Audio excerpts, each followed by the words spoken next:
여러분들 주말 잘 보내셨나요? 지난 시간에 이야기했던 대로 우리가 1단원을 나갔고요. 2단원부터는 자연환경과 인간이라고 해서 여러분들이 나중에 심화선택 과목으로 있을 지리 과목과 좀 연계가 되어 있는 과목이에요. 그래서 지난번에 이야기했던 대로 이 통합사회라는 과목 자체가 사회과 과목들 중에서 여러 가지 기본적인 개념들을 묶어서 모아놓은 약간 개념서 같은 기분이다 보니까 그래서 좀 가벼운 내용들로 나와 있는 경우가 있어요. 근데 또 어떤 내용들 같은 경우에는 이게 굳이 여기에 나왔어야 되나 싶을 정도로 심도가 깊은 것들도 있어서 그런 거는 여러분들도 알겠지만 통합사회를 총 4분의 선생님이 들어가기 때문에 그래서 선생님들끼리 함께 논의를 해서 여러분들한테 많이 어렵다 싶은 내용을 좀 축약해서 설명할 예정이니까요. 그러니 참고해서 너무 어렵지 않게 간단하게 넘어가도록 할 계획입니다. 자, 그러면 일단 자연환경과 인간 이렇게 살펴볼게요. 일단은 지금 뭐 기차가 이렇게 쭉 나와 있고요. 딱 보니까 이거는 뭔가 빙하지형과 관련된 그런 사진 같아요. 그래서 기차가 지나가고 있고 이런 자연환경을 이용해서 관광산업을 하고 있는 그런 모습 같습니다. 자, 그래서 보시면 자연환경과 인간의 삶은 어떻게 연관되어 있는가? 그래서 이 단원에서는 자연환경과 인간 생활과의 관계, 자연관 및 환경 문제에 대한 해결 방안을 모색하고자 한다. 이렇게 나와 있어요. 단원의 키워드 보니까 자연환경, 생활 양식, 자연재해, 인간 중심이다, 생태 중심이다, 그리고 뭐 자연관이다. 환경 문제, 생태 도시 이런 거에 대해서 다루고 있는 거를 여러분들이 알면 되겠습니다. 자, 그래서 자세한 내용들은요, 여러분들과 수업을 하면서 차차 진행을 해보도록 하겠습니다. 자, 첫 번째 주제입니다. 자연환경이 인간 생활에 미치는 영향은 이렇게 나와 있어요. 색깔을 좀 바꾸고. 자, 인간 생활에 미치는 영향. 여러분들 뭐 너무나 당연한 얘기겠죠? 기본적으로 우리의 어떤 거에 영향을 많이 미치겠어요? 이런 것들이 의, 식, 주에 영향을 미치는 것들이 되겠죠. 그래서 이런 거에 따라서 인간 생활의 모습이 다르게 나타난다. 뭐 이런 뻔한 얘기를 하고 있는 거기 때문에 여러분들이 굳이 어렵게 생각하지 않으셔도 될 것 같습니다. 자, 그래서 학습 목표 보니까요. 자연환경에 따른 생활 양식의 차이를 파악할 수 있다. 그리고 자연환경이 인간 생활에 미치는 영향을 사례를 통해 이해한다. 이렇게 되어 있습니다. 자, 먼저 주제 탐색 볼게요. 중국 각 지역의 아침 식사 모습이고요. 이를 보고 질문에 답해보자. 비타민 C와 각종 영양분을 보충하려고 수유차를 끓여 마셔. 이렇게 되어 있습니다. 수유차가 뭐죠? 처음 보는 거죠. 그죠? 그래서 보니까 야크, 양, 소 이런 가축들의 젖을 끓인 후에 식혔을 때 생겨난 지방 덩어리를 차와 함께 넣고 끓여 만든 차를 말한다는데 무슨 맛인지는 잘 모르겠습니다. 그래서 이런 거를 끓여 마시고요. 지금 보니까 일단 뭐예요? 그럼 수유차가 있다는 거는 가축을 사육하는구나. 요걸 알 수 있겠죠. 그 다음에 또 보니까 전통식 아침 식사로 고산 보리가루라는 게 있대요. 그러면 고산지대구나. 요런 내용들을 같이 할 수 있겠죠. 그래서 수유차를 부어 짬바를 만들어 먹어. 뭐 짬바라는 음식이 있나 봐요. 자, 그래서 가 같은 경우에는요. A, B, C 중에서 어디냐면 중국의 목축이에 해당하는 지대인 C에 해당하겠죠. 여기가 가에 해당한다 보시면 됩니다. 자, 그리고 이 가 지역은 지금 보니까요. 연 강수량이 500에서 한 800 정도 사이의 구간에 위치하고 있네요. 그쵸? 그래서 여기는 약간 건조기후와 나중에 여러분 지리 때 배우겠지만 건조기후와 그리고 그 이후에 이제 뭐 수변기후의 중간 단계에 해당한다. 그러니까 비가 아주 많이 오지도 않고 그렇다고 아주 적게 오지도 않는 딱 간당간당한 곳이다. 이렇게 생각을 하시면 되겠습니다. 자, 그 다음에 나와보시면요. 아침 식사로 밀가루 반죽을 기름에 튀겨낸 유조 하니까 밀가루. 여기는 밀가루를 재배하는구나. 요거를 알 수 있고요. 그 다음에 더우장을 즐겨 먹는다 이랬는데요. 더우장은 여기 뭐라고 나와 있냐면 불린 콩을 갈아서 체에 거른 후 끓인 물이다. 우리나라의 콩국과 유사하다. 그래서 그러면은 재배를 밀가루와 밀과 그리고 콩을 재배한다. 요런 거를 생각을 하시면 되겠네요. 그죠? 자, 그래서 요거 나는요. 여기 A 지방에 해당합니다. 여기가 나고요. 그래서 여기 보면 랴오강이라는 곳에서 물을 끌어다 쓸 거고요. 여기에 둥베이 평야, 우리나라 한자로, 그러니까 우리가 읽는 한자로는 동북지방이다 이렇게 이야기를 하거든요. 그래서 이 지역에 해당하는 생활 모습이다 이렇게 생각을 하시면 되겠습니다.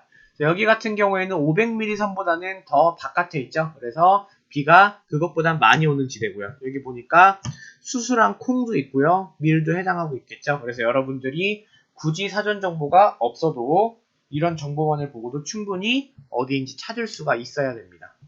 자, 그 다음 다 보니까요. 아침 식사로 쌀국수를 즐겨 먹는다. 그래서 우리 동네는 쌀국수 식당을 많이 볼 수 있어. 결국에는 재배를 하는데 뭐를 재배해요? 쌀을 재배한다 이런 얘기죠. 그래서 지금 보면은 쌀을 재배하는 곳은 일단 가나했고 여기 화남 지방일 거고요. 그래서 중국은 이렇게 네 가지로 나누거든요. 화북평야, 화중평야, 화남평야 그리고 동북평야 이렇게 네 가지의 곡창지대로 구분을 하곤 합니다. 여기 보면요 지금 벼농사인데 벼농사 이 기작이다 이렇게 되어 있어요 여러분. 이런 말은 처음 들을 텐데요. 요거는 참고로 알아두시면 되는데 기작이라는 거는 하나의 작물을 두 번 재배하는 걸 뜻합니다. 그리고요 여러분 모작이라는 단어가 나오죠.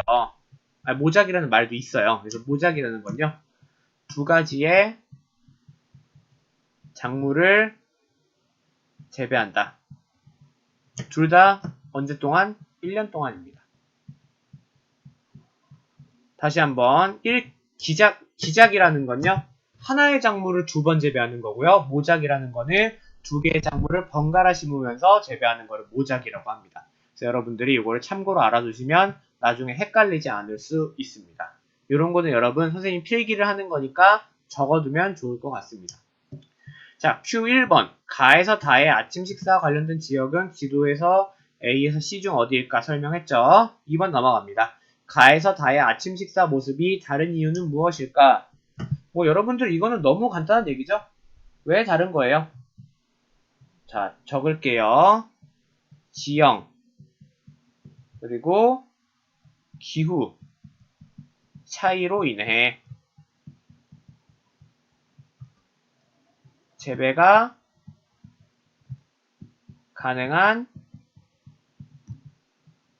농작물이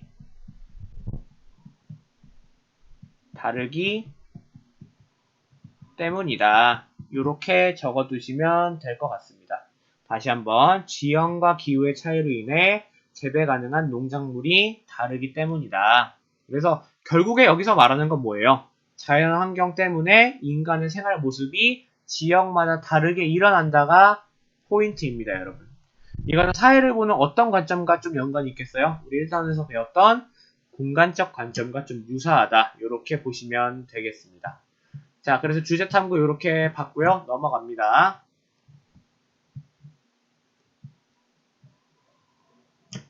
자, 주제 학습입니다. 자연환경에 따른 생활 양식의 차이. 그래서 했던 얘기를 또 하고 있습니다. 자, 이런 생활 양식이 다른 이유는 뭐래요? 과거부터 서로 다른 기후 지형 등의 자연환경에 적응했기 때문이다. 그래서 이런 것 때문에 다르게 나타난다는 얘기입니다. 설명이 나와요. 열대기후 막 어때요 우리?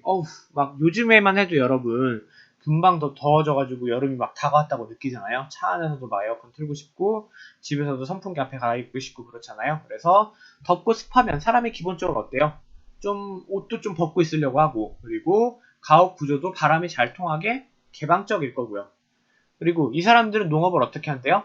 이동식 화전 농업을 통해 식량 작물을 생산하며 다양한 향신료를 이용한 음식 문화가 발달한다 이랬는데요. 요거는 여러분 어떤 얘기냐면요. 이런 겁니다. 이동식 화전이라는 건요. 열대의 척박한 토양 때문입니다. 즉 우리 열대지방 같은 경우는 여러분 TV에서 봤을지 모르겠지만 되게 붉은 벽돌들이 많이 있어요.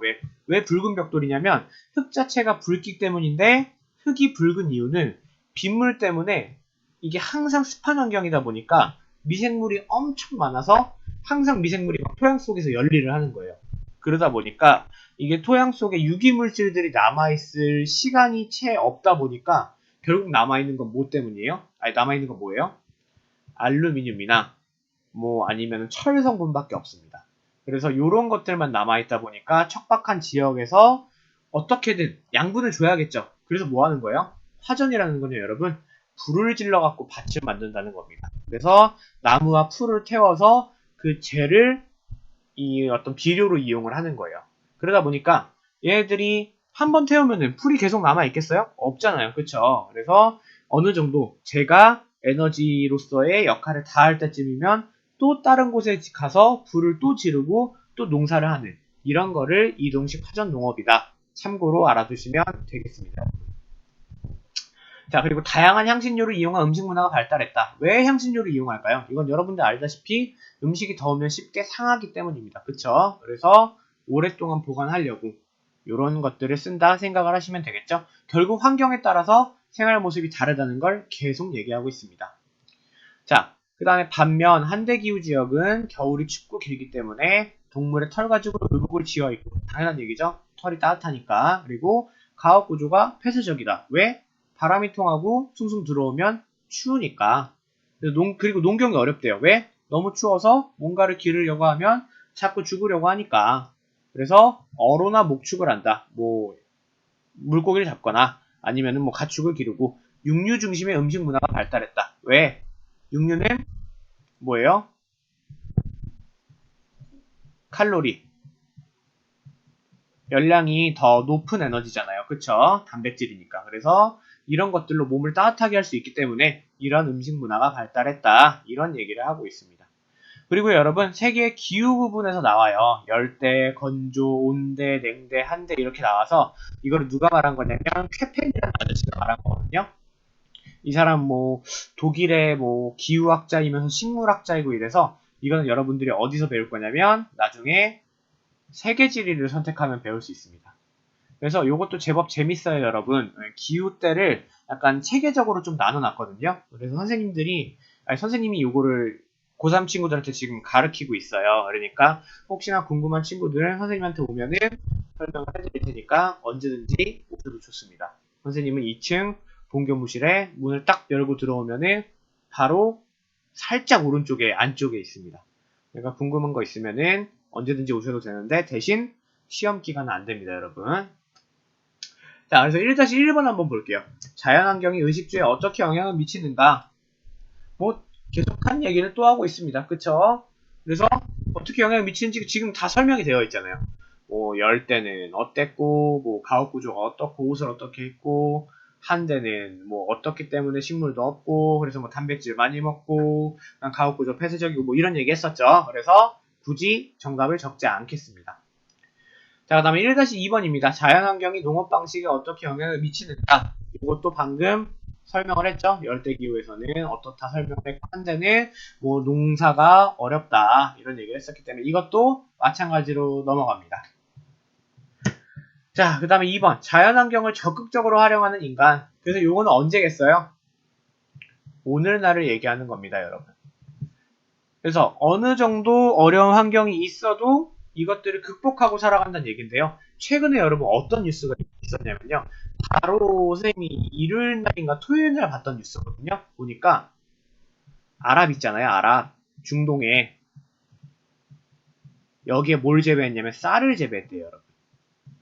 여러분들 쌀은 기본적으로 여러분들이 알고 있는 것처럼 논에 물이 자박자박하게 차 있어야만 기를 수 있는 식물이에요. 그죠? 근데 아랍에 쌀을 재배했다는 거는 그만큼 물을 끌어올 수 있는 그런 기술력이 있었고 그 다음으로는 이런 뜨거운 햇살에도 잘 견딜 수 있는 품종까지 개발이 되었겠죠. 근데 이제 문제가 뭐냐면 뉴스를 봤는데 좀 재밌었던 게 쌀을 재배하는데 드는 돈, 그러니까 쌀을 생산하는데 드는 돈이 쌀을 팔아갖고 얻는 돈보다 더 많이 든다고 했대요. 그래서 이게 어떻게 보면 굉장히 금쌀이죠, 금쌀. 그래서 약간 이런 경제성에는 조금 맞지 않지만 그래도 약간 시도해보는 거에 의의가 있다. 뭐 이런 식으로 기사가 나온 걸 봤는데요. 아무튼 이제는 자연환경을 극복해가면서 무언가를 할 수 있는 때가 왔다. 이렇게 생각을 하시면 됩니다. 이거 말고도 여러분들 또 뭐 있어요? 온실 있죠, 온실, 비닐하우스.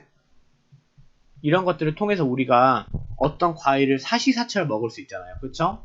뭐 예를 들어 딸기를 막 겨울에 먹기도 하는데 근데 엄청 가격도 비싸고 이렇잖아요. 그래도 먹을 사람은 먹죠. 이런 것처럼 자연환경을 요즘에는 적극적으로 활용하고 더욱더 극복할 수까지 있는 이런 상황에 와 있다라고 생각을 하시면 됩니다. 자, 그래서 본문 볼게요. 자연환경의 영향은 과거에 비해 약화되었다 이렇게 되어 있고요.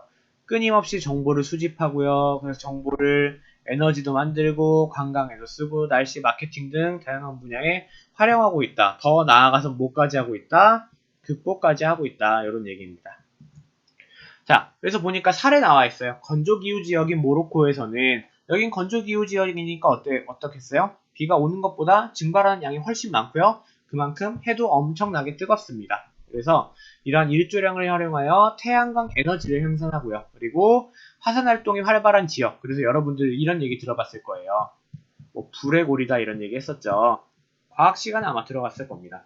그래서 이런 조산대에서는 지하의 뜨거운 수증기나 지하수를 활용하여서 지열 에너지를 생산하고 있다. 또한 관광산업 분야에서도 자연환경을 축제, 해수욕장, 온천, 휴양림, 트레킹 등으로 활용한다. 최근에는 데이터를 분석해서 농업, 교통, 보건, 경영 등 다양한 분야에 활용하고 있고 기상정보를 경영에 활용해 부가가치를 창출하는데 이를 날씨 마케팅이라고 한다. 라고 해서 구체적인 사례는 여러분도 이거 있죠.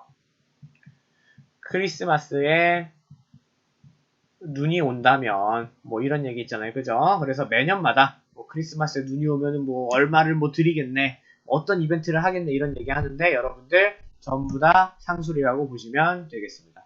근데 여러분들 기상청은 믿을 게 안 됩니다. 오늘 일요일이었는데 비 올 줄 알고 선생님 우산 가지고 나갔는데 하늘 너무너무 맑았습니다. 아무튼 와르자자트 태양광 발전에서 모로코에 있는 이런 설비 사진도 나오고요. 그리고 알프스 산맥에서 이런 스위스의 뭐 트레킹이라는 건 기본적으로 등산하는 거잖아요. 그죠? 그래서 이렇게 자연환경을 이용하면서 살아가고 있다. 그리고 하나 더. 오늘날은 어떻게 극복까지 하고 있다. 이런 얘기입니다.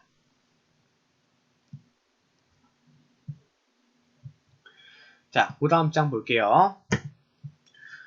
주제활동 1. 커피 생산지의 자연환경입니다. 그래서 주요 작물의 생산지 분포는 자연환경에 영향을 받는다. 커피의 생산지와 자연환경의 관계를 탐구해본다.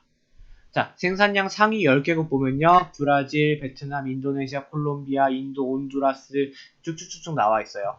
자, 여러분들은 아직 커피를 잘 즐겨 먹지 않겠지만 어른이 되고 나면은 커피를 좀 많이 먹게 돼요. 선생님도 사실 커피를 굉장히 좋아하는데 물론 여러분도 먹어도 되지만 사실 커피를 성장기에 먹는 게 그닥 좋지는 않습니다. 그래서 여러분들이 정 필요하다면 약간씩 조절해 가면서 마시는 게 좀 중요할 것 같거든요. 아무튼 자 이렇게 브라질, 베트남, 인도네시아 쭉 해서 요거는요 약간 어떤 거냐면 주로 열대 기후 지역입니다. 더 깊게 들어가면 뭐 사바나 기후다 이런 게 있는데 여러분들은 요렇게만 아시면 될 것 같아요. 그리고 에티오피아의 커피 생산지 그래서 이렇게 아디스 아바바라는 지역에서 커피를 주로 생산을 많이 하나 봐요. 그 다음에 에티오피아의 지형 보니까 여기가 어때요? 지금 고도가 굉장히 높은 지역이죠. 그쵸? 그래서 저지대보다는 어떨까? 좀 더 서늘하다 이렇게 볼 수 있겠죠. 그리고 기후 보면요. 지금 1월과 7월의 평균 기온 보니까 평균 기온이 아디스 아바바 요쪽은 제법 1월에는 어때요? 한 지도상으로 보니까 이게 지금 0에서 5는 거의 없는 것 같죠? 이게 0에서 5도인지 잘 모르겠지만 자 아무튼 그래서 온도가 좀 고지대여서 좀 낮은 편이에요. 그쵸? 항상 1월에도 좀 선선하고 너무 춥지 않고 7월에도 아랫지방보다 좀 선선하고 뭐 이런 역할인 것 같습니다. 그리고 강수량도 이쪽은 너무 많지도 않지만 그렇다고 너무 적지도 않은 전반적으로 좀 적당한 곳에 커피를 많이 생산을 하는구나. 이런 거를 여러분들이 결론을 끌어오시면 되겠습니다. 자, 그래서 커피 생산량 상위 10개 국가를 지도에 표시해 보라고 했는데요. 이런 것들은 사실 여러분들이 세계지리를 배우는 게 아니라 중요하진 않은데 일단 표시를 해보자면 지금 에티오피아 같은 경우에 여기 있습니다. 요게 에티오피아고요. 자, 그 다음에 인도 어디 있죠? 요게 인도죠, 요게. 요게 지금 인도고요. 자, 그 다음 베트남은 어디죠? 요렇게 생긴 게 지금 베트남이에요. 요게 지금 베트남이고요. 자, 그 다음에 인도네시아 어디예요? 여기 있는 이 섬나라들 있죠? 요게 지금 인도네시아입니다. 대충 쓰고 있습니다, 여러분. 여러분들은 잘 체크하시기 바랍니다. 자, 그 다음에 멕시코, 이렇게 있죠, 멕시코. 그 다음에 지금 콜롬비아 어디 있죠? 콜롬비아가 여기 있죠? 콜롬비아. 자, 그 다음에 요 멕시코 밑에요. 여기에 과테말라도 있고 온두라스도 있습니다. 여기 과테말라, 여기 온두라스. 자세한 건 여러분들이 세계지도 찾아보시면 금방 나오고 이렇게 대충 표시하는 이유는 과테말라가 어디냐, 온두라스가 어디냐 물어보지 않습니다, 여러분. 자, 그 다음에 여기 페루가 있고요. 여기에 요 큰 나라, 요게 이제 브라질이죠. 전반적으로 여러분 특징이 뭐예요? 주로 생산되는 지역의 특성. 적도 부근의 열대 기후 지역입니다. 그냥 여러분들이 굉장히 쉽게 접할 수 있는, 그리고 좀 특징 있는 이런 환경을 이용한 농사가 이루어지고 있는 곳이다 보니 이런 걸 사례로 든 것 같아요. 그래서 여러분들이 이런 특성이 있구나 그냥 가볍게 좀 넘어가시면 좋을 것 같습니다. 자, 그 다음에 2번 자료 2에서 4를 참고하여 에티오피아 커피 생산에 영향을 준 기후 조건과 지형 조건을 찾아서 적어보자, 이렇게 되어 있습니다. 자, 일단 기후 조건은요, 그냥 간단하게 답만 쓸게요, 여러분. 연평균 기온 18에서 25도씨 이상, 그리고 연강수량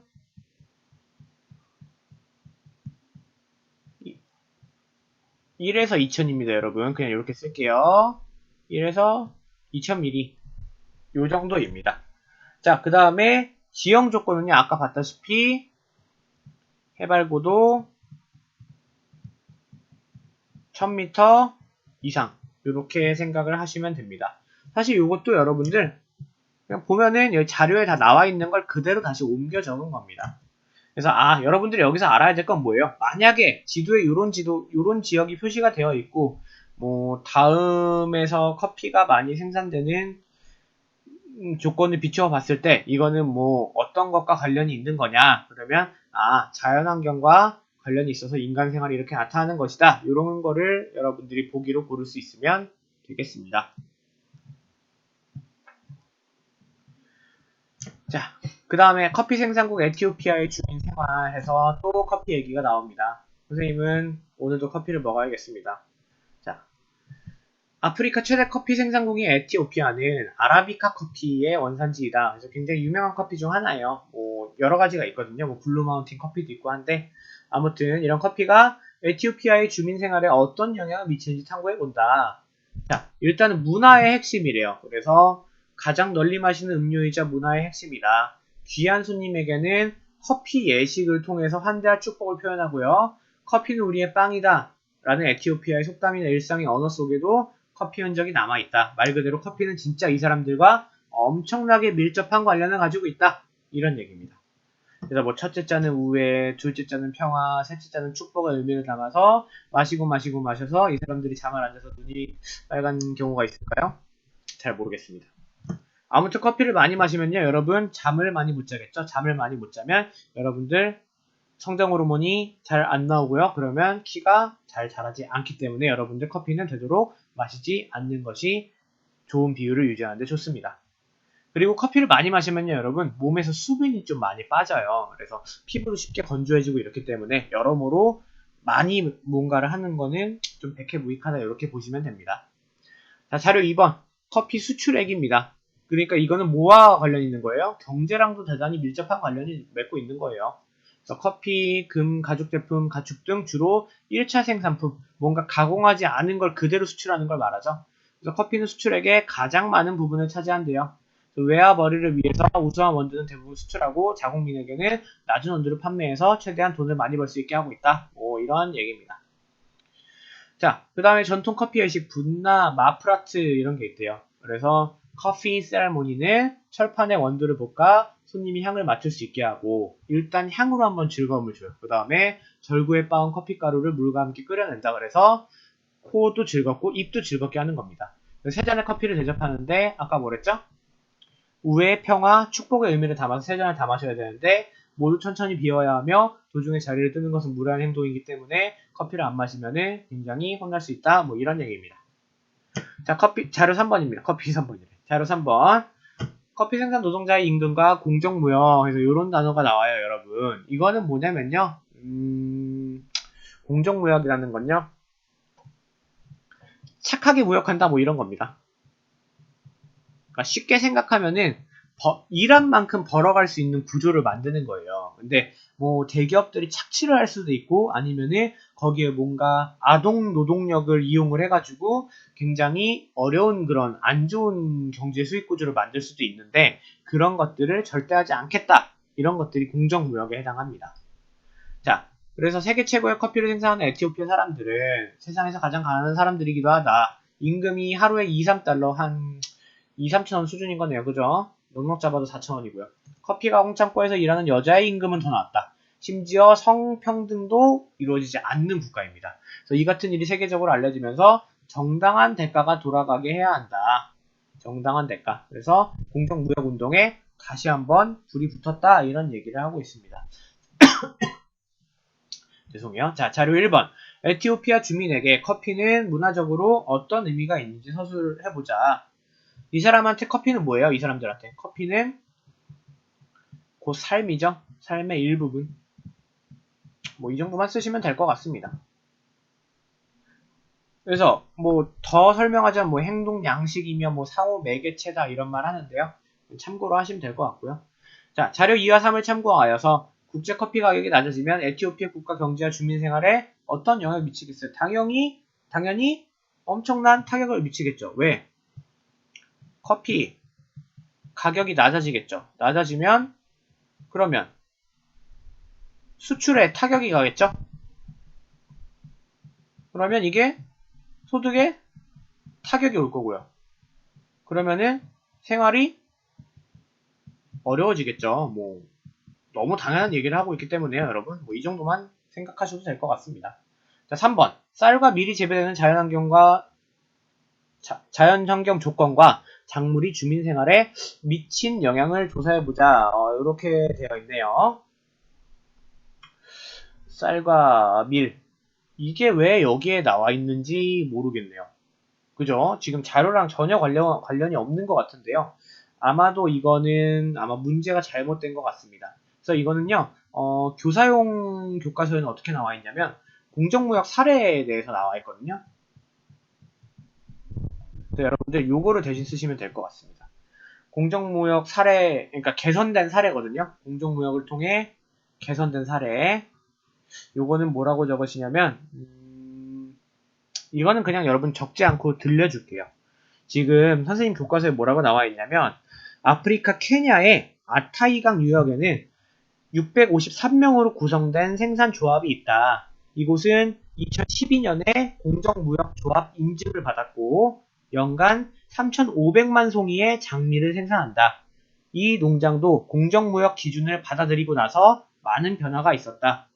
공정한 거래가 가능하게 되어서 수익이 점차 늘어났고요. 그래서 공정무역 상품 가격에 포함된 사회적 프리미엄을 적립해서 지역사회 인프라 개선과 생산성 향상에 투자할 수 있다. 그러니까 이런 거예요. 공정무역 제품을 우리가 사 먹으면 좋은 일을 하는 거야 라고 소비자들이 조금 더 비싼 가격을 지불하고서라도 사게 되면 거기서 얻은 수익은 이 사람들이 누릴 수 있는 것들로 돌아가게 하는 겁니다. 그 결과 이게 오히려 또 긍정적인 영향을 다시 미쳐서요. 생산량이 30%가량 증가됐고요. 조합원들이 미래에 대한 목표를 설정하고 추구하는 희망을 품게 되었고 더불어 어떤 효과가 나타났을까요? 더 좋은 품질의 장미를 생산할 수 있게 됐겠죠. 그래서 이게 뭐 이런 사례가 있음을 여러분들 참고로 알아두시면 될 것 같습니다. 자, 넘어갑니다.